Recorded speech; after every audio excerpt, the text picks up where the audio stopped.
Nation. Welcome to the first episode of the Sixes Cricket Fact Podcast, hosted by yours truly, Tyrelle Audain, aka the Cricket Rockstar Devo. Let me give you all a bit of introduction of myself. My name is Tyrelle Audain. I'm 23 years of age. I'm a passionate cricket fan and YouTuber. Fiercely supports not just the West Indies cricket team, but also international and franchise cricket on the whole, along with dishing spicy cricket takes and supporting the Kolkata Knight Riders and the Trinbago Knight Riders. I'm also a game show fanatic, both retro and modern, and a person who posts random content from time to time. So I also must point out that I'm also a twin, and just like my twin brother Tevin, we are both on the autistic spectrum, but the difference between him and I is I'm on level 1 compared to him who has level 2 autism, meaning that I'm the more mature one than him, though he's older than me by a few seconds. Coming back to me, I have also hosted events for Palmyra's Learning Center and Special Olympics Trinidad and Tobago within the last few years, something that I have found very comfortable for the last few years, and it has become one of my breeding grounds. I'm talking about hosting events itself. So, without further ado, let's get on with the show. And the first topic we'll be discussing is the recently concluded Arab Emirates, which ran from the 9th September to the 28th. Normally, it would be a 50 over competition from Asia. However, as the 2026 Men's T20 World Cup is not far from now, it was played in the T20 format. In the end, India did reign supreme, winning a nail-biting final to claim their ninth Asia Cup title overall, second in T20 and seven 50 over titles to its name, and retain 8 Asian teams battle it out, but as always, all roads lead to the biggest rivalry in the sport, India versus Pakistan. They didn't play once, not twice, but 3 times throughout the entire competition. Coincidentally, this was the first time India and Pakistan faced each other in an Asia Cup final since the Austria Asia Cup final way back in 1986, which was 35 years ago, where Javed Miandad hit a famous six of Chetan Sharma full toss, which won Pakistan the cup back then. Coming back to the 2025 Asia Cup, it was truly filled with controversy and drama off the field, which we will get to later on. But I want to highlight this. This was not just one of the lopsided tournaments I've seen in recent times due to India's dominance, though at times in the Super Fours and the finals, they did have their moments where they slipped a bit, but they always find a way to continue its undefeated streak. Pakistan and Sri Lanka in their last match, or should I say, at times when India did play Pakistan and Sri Lanka, they did have tough times and were given huge frights by both teams. I also want to highlight the teams that qualified for the Asia Cup. For example, the United Arab Emirates, Oman, and Hong Kong. Why? Because the host country, UAE, did show moments of quality. Oman played with brilliant spirits, especially in the match against India, where they nearly pulled off what would have been the biggest upset in the history of all T20 cricket or in world cricket in general. And Hong Kong, while they did not win any games, they did also have a very talented bunch of lads. And it was very critical that these teams played in this competition. So it would have meant that the game itself would have grown in the Asian region. Remember back in the 80s when the Asia Cup had started, it was just 3, 4 teams. Then it was expanded to 6. Then a couple of times the Asia Cup only had 4 of the best Asian full member teams that played. However, I still do feel sorry that Nepal wasn't a part of this year's Asia Cup. Had it wasn't for the mishap they committed in the qualifiers, but hopefully next Asia Cup they'll be there. Talking about full member nations, For me, the most disappointing team in this year's Asia Cup was Afghanistan. Why? Because a lot of people I know on social media and in person have been telling me that this side, which is claiming that it's the second best team from Asia, failed to qualify out of the first round. Can you imagine that? Afghanistan, who reached the semi final of the men's T20 World Cup just over a year ago, failing to qualify out of the first round of the Asia Cup. And if that wasn't bad enough, they did went with a spin heavy attack, and somehow, to everyone's surprise, it backfired. They did win its first game against Hong Kong quite easily by 94 runs, then lost its next two matches to Bangladesh and Sri Lanka by 8 runs and 6 wickets respectively, therefore crashing out of the first round. Abi was their leading run scorer for the Afghans with 108 runs. And it must also be noted that Siddiqullah Atal and Azamutai Azam, Azmatullah Umazai, beg your pardon, I do have problems pronouncing these names. Azmatullah Umazai made significant contributions, while Rashid Khan was the leading wicket taker with just 4 wickets. And as I said before, their spin attack, except for the one game against Hong Kong, was a huge disappointment. Bangladesh, as expected, did show their flashes of brilliance at times, but once again failed to make any significant impact in the Super Fours. They did had a tough start to its campaign, losing to Sri Lanka by 6 wickets, then winning its last two matches against Hong Kong by 7 wickets, and Afghanistan, as I said earlier on, by just 8 runs. They did manage, however, to make it to the next round, where they did only had one victory, which was against Sri Lanka by 4 wickets, and the two defeats to India by 41 runs and Pakistan by just 11 runs, which was a virtual semi-final match in the Super Fours, which wasn't enough for the Bangla Tigers to reach the final. Now, the last time Bangladesh reached the Asia Cup final was in 2016, or should I say 2018, when they had the golden generation in the team. Saif Hassan was Bangladesh leading run scorer throughout the competition with 178 runs in 4 innings, which included 2 half centuries. As for the leading wicket takers, Mustafizur Rahman led the charge for the Tigers, taking 9 wickets in all 6 matches. And, or should I say, in all 6 matches he played, while Taskin Ahmed and Rishad Hussain took 8 wickets each. However, Taskin did play 4 games compared to Rishad, who only played 5 out of the 6 matches. For the 6-time champions now, Sri Lanka, they did had a miserable tournament all round to go along with inconsistency, which costed them dearly as they were eliminated before the final match of the Super Fours. The Lions had a 100% record throughout the first round of the campaign, winning all 3 matches against Bangladesh by 6 wickets, Hong Kong by 4 wickets, and Afghanistan by 6 wickets. Then their campaign came crashing down after the first round, and it did crash down in flames, let me tell you. They did lose all 3 of their Super 4 matches to Bangladesh by 4 wickets, Pakistan by 6 wickets, and Bangladesh and India via the Super Over. Patan Nisanka was simply outstanding for Sri Lanka at this Asia Cup, scoring 261 runs in 6 innings, including one century, which was the 107 he scored against India in the tied match, which they lost in the eliminator.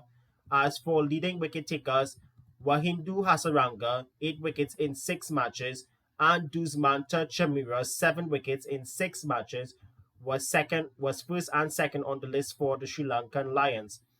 For me, the two best teams in this year's Asia Cup competition were arch rivals India and Pakistan. Why? Because, for example, India demonstrated the most consistent strength to reach the tournament's ultimate stage by not dropping a single match due to its all round depth from the top order to its bowling attack. Abhishek Sharma's 314 runs, who often provided blistering start, and emerging hero Tilak Verma, who made a match-winning undefeated 69 in the final against Pakistan, were the ones that I find were the standouts for India. They did have their tournament's leading wicket taker in left arm wrist spinner Kuldeep Yadav with 17 wickets. He was very instrumental in the dramatic collapse in the final, taking 4 wickets for 30. Their entire spin attack on the whole, which also included Akshar Patel and Varun Chakravarti, was widely praised for controlling the middle overs.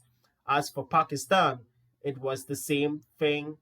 However, they were very consistent with regards to its bowling. Despite the disappointing beginning and struggling in their matches against India, Pakistan demonstrated the quality required to overcome other teams and earn their spot in the final. Pakistan's pace battery, featuring players such as Shaheen Shah Afridi and Haris Ralph, were a major threat throughout the competition and kept it which kept it very competitive, I must say. I also want to jump to the final because no one had expected the match to go so deep.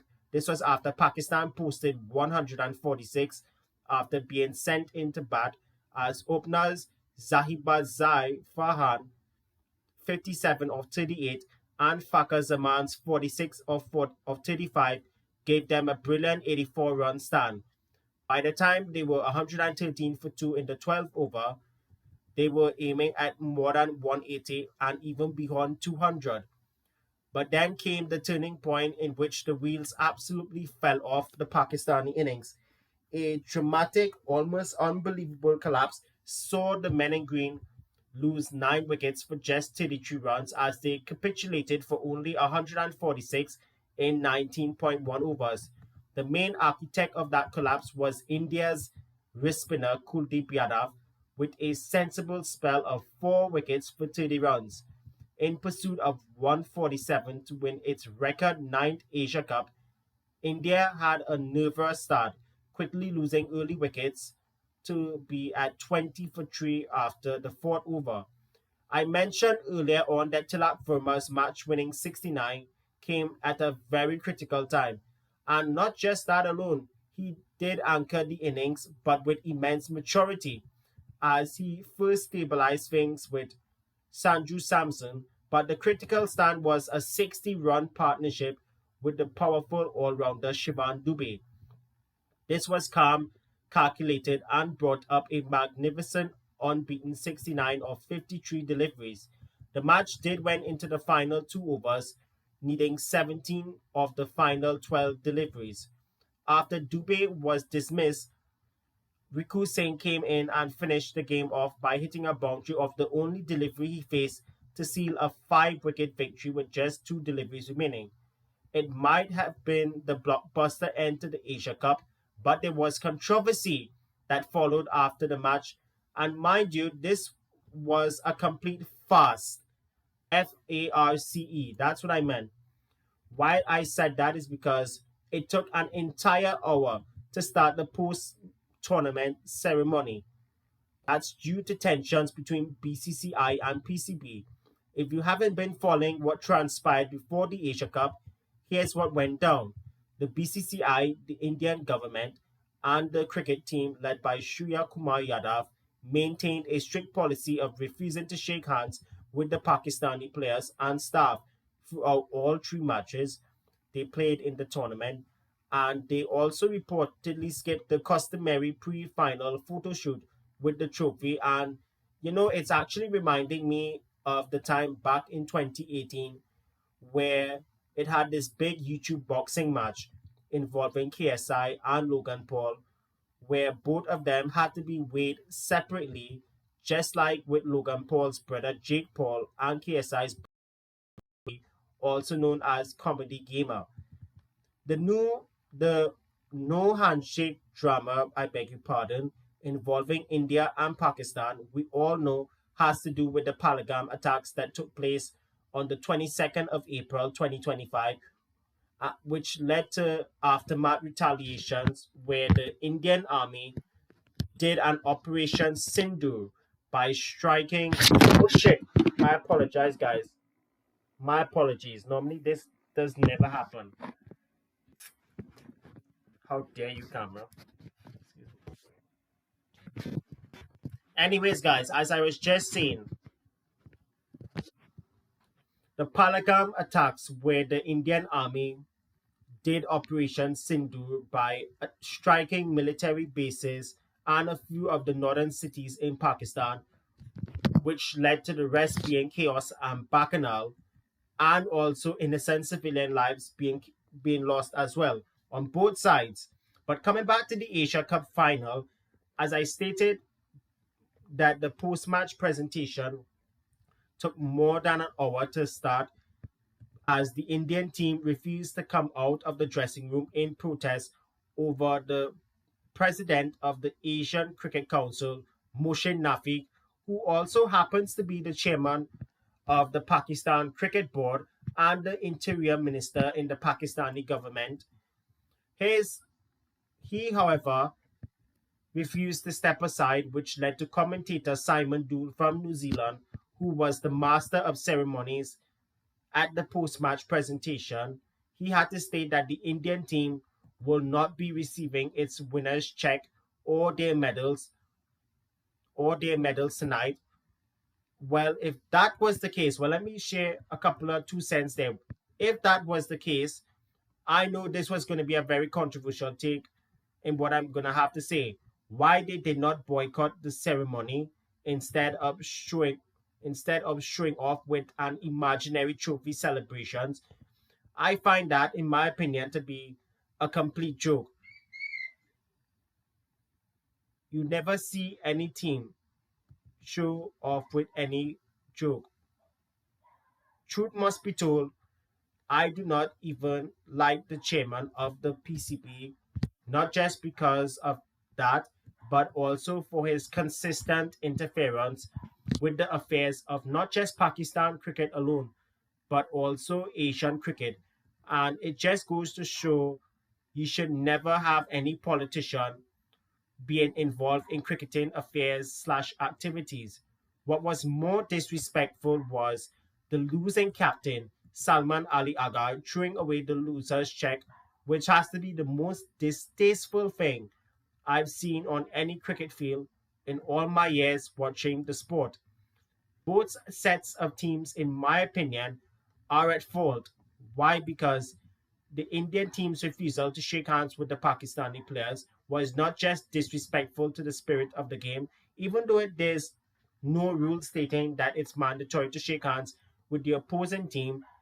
It is known to be the spirit of the game. Whenever you shake hands, whether it's for a milestone or for winning or losing the toss, or even shaking hands after the game, saying well played, this, that, the other.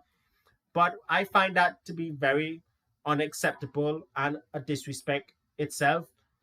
It's also unacceptable. Why? Because I'll tell you one thing. When I was growing up and playing cricket for the Palmeiras Learning Center team in Special Olympics cricket games, and even for Harvard's cricket club, when we used to have our FET matches or exhibition games, I was taught how to respect the opposing team, not just as a player, but also as a captain too. And I carried it throughout my teenage years into adulthood. You know where we also got that from?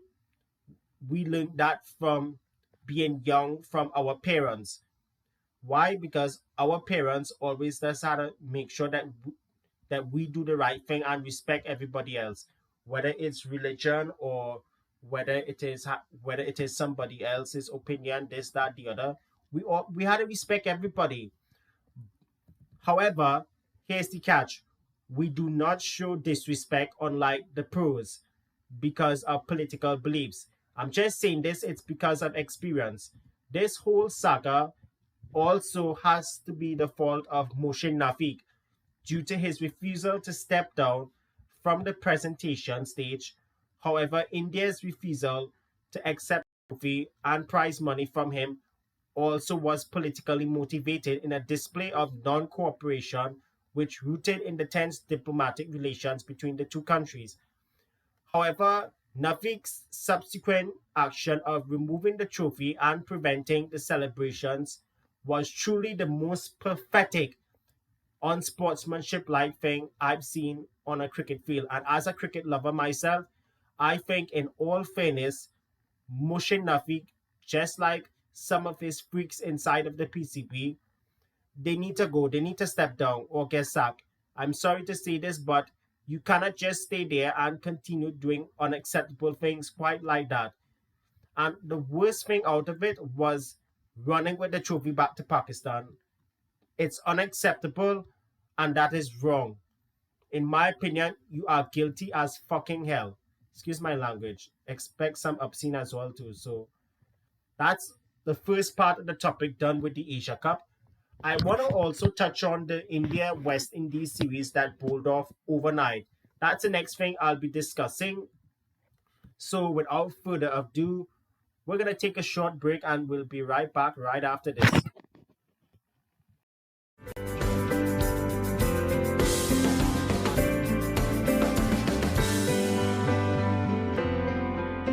Welcome back to the Sixes Cricket Fact Podcast. So the next topic we'll be discussing is the India versus West Indies Test Series, which actually bowled off overnight. As a matter of fact, as I'm recording this right now, the visiting West Indies team are in all sorts of trouble, which we will talk about on the next episode of the podcast. Since the test match has already started, I will go through the preview very quickly. It is already India's first home assignment since the start of the 2025 to 2027 World Test Championship cycle, and it's truly a major change of guard, not just for the host but also for the visitors. This is India's first test match since this is India's first home test since the retirements of Rohit Sharma, Virat Kohli, and Ravichandran Ashwin. And let me tell you, it's also a very young side that did quite well against England in recent test series that occurred over the summer, which ended up in a 2-all draw in what truly was a fascinating series. And they are being led well by Shubman Gill, who, by the way, is still new, who is still fresh at the helm for India, and so far is doing a wonderful job so far. As far as the visiting West Indies team are concerned, their World Test Championship campaign has gotten off to an embarrassing start, losing 3-0 to the mighty Australia in a test series in the Caribbean, in which they were bowled out for their lowest ever test score, 27. And if you look at the team that they have sent, they are still under new leadership in Roston Chase. So basically, they have once more have gone for yet another reset, which you might say is 100 times backwards once more. But it is what it is with West Indies cricket, as what we have seen over the years. They've gone, by the way, for a more spin focused batting unit, meaning that guys such as Alec Atenes and Tej Narayan Chandapal, son of the great Shiv Narayan Chandapal, have been brought in specifically for their ability against the turning ball. And there's Shea Hope, who recently made a return to the West Indies Test team against Australia, where he scored just one half century. It might have been the big boost, but how big will that boost be? That is the question. Given the fact that their bowling attack has already been weakened due to the two Josephs, Azari Joseph and Shamar Joseph, missing through injury. They'll be heavily relying on spin given the fact subcontinent wickets are known to be slow and low sometimes, flat out, which means Jomel Warrican, as expected, will come into play, and he's riding high following a famous match winning spell earlier this year in Multan against Pakistan in the winter. And there's also the uncapped Kyrie pair, who was the leading wicket taker for Trinidad and Tobago in this year's Regional 4-Day Championship. He has been around the setup for quite a while, but hasn't played for the West Indies since making his debut in 2019-2020. Coincidentally, his Test and ODI debut came against India, and now his Test debut has come against the Indians. India, as expected, will be relying a lot on their batters, especially the top order, with KL Rahul and Yasser Javi and Yasser Javi Jaiswal expected to open, followed by Sai Sundarsar and Shubman Gill himself at number 4. The big surprise for the Indian team that they selected for the two-match test series was seeing Devdutt Padikkal being selected, although he is not in the 11 for the first test match, and the informed wicketkeeper batter Dhruv Jurel stepping in for the injured Rishabh Pant, who is still recovering from that foot fracture he sustained in the fourth test match. In their bowling department, there's the pace battery in Jasprit Bumrah and Mohammad Siraj, as always, looking extremely lethal, spearheading the attack. And don't forget their spinners, especially all-rounder vice-captain Ravindra Jadeja and left-arm wrist spinner Kuldeep Yadav, who we spoke about earlier on in the podcast when we spoke about the Asia Cup. And then there's Akshar Patel in the mix. However, unfortunately, he missed out on a place in the 11 for the first test in Ahmedabad. But India, mind you, have opted for Nitish Kumar Reddy ahead of Prashit Krishna, although they had that option of going with three quicks and three spinners, which they eventually went with nevertheless, although there was the option going with four spinners and two quicks alone. However, the real reason why they went for three pacemen is because the pitch earlier on day one was a lively pitch with grass on it, and there was also red soil, which has already started to assist for the spinners. Speaking of which, the Indian team most of the time have won test matches on Indian soil on turning wickets, which has worked out quite well over the years when they used to play three spinners and two pacers at the times when there was Ashwin Jadeja and Kuldeep playing together, sometimes Ashwin Jadeja and Akshar, which has worked out brilliantly. But this time around, since there was grass on the pitch, they've opted for three pacers and three spinners. I've already made my prediction with regards to this test series, and I do see India winning both test matches 2-0, and the matches are likely to finish in less than 3 days. That's all for talking about India West Indies Test Series and the Asia Cup for the Cricket Fact Podcast, which brings to an end of what has been truly a challenging first episode of the podcast. I will get better with the podcasting as time goes on. So that's gonna do it for the first episode of the Sixes Cricket Fact Podcast hosted by Tyrelle Audain. We hope you all liked it. So until then, my dear friends, be good, be cool, stay frosty, and we'll continue the next time when we get together. And on the next show, I'll tell you all upfront, we will be reviewing the first test match, which I still do predict that it's going to end up inside 3 days.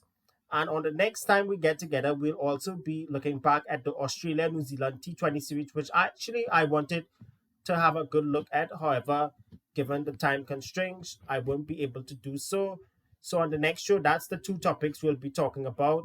And we'll also be talking about some of the changes that are happening inside of Cricket West Indies, and I'm not happy about it, to say the least. So on the next show, you all will be seeing me in 2.0. What I meant by 2.0, you all will see. So until then, my friends, see you next time.